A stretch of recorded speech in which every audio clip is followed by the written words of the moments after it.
Unsa kunoy work ni Kenny diri sa Amerika? Gamayng context day, gamayng background check. Si Kenny katong baguhay pa man nag-inistoryahanay day sa internet.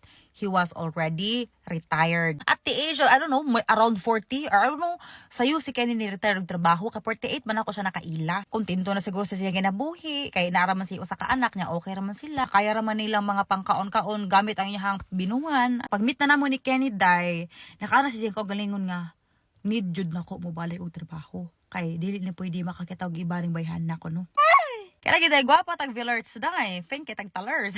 Lagom na ito. Pero bitaw, ako jud ang rason nga nun nibalik si kanyang trabaho. Kay kung gipadayon lang niyang iha pagka-retired day, wala na siya na narbaho, naghuwat, nagsalig na lang sa siyang binuwan day. Agoy day. Dili siya ka-afford sa aking family arts. Hindi niya ako ma-afford, hindi niya ako kayang dalhin sa Amerika.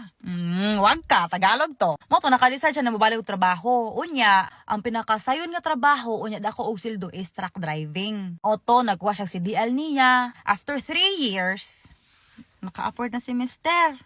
Gidala na ko na si Amerika.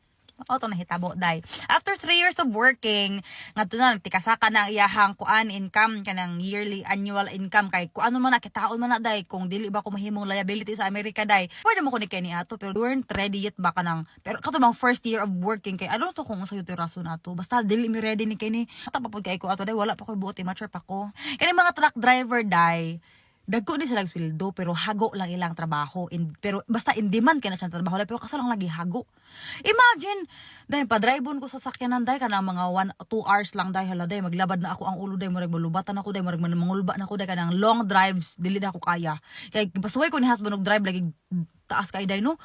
Hoy, mura naman kong nalubat-lubatan naman ko sa sugod pa, confident pa kaayo. Malubat-lubatan ako kadugayan day kanang nanay mga dago nga truck ako kasugat. Ay, wala na. Ayan ko ayo pag kuan sa truck, ayo pag focus sa truck, focus sa kalsada, baga ako sa utok. Pero bitaw, my husband right now, he is a truck driver he's been a truck driver for 7 years. 6 years? Basta 7 years nga na day kay murag 7 years man mo ganin ni husband. Shout out!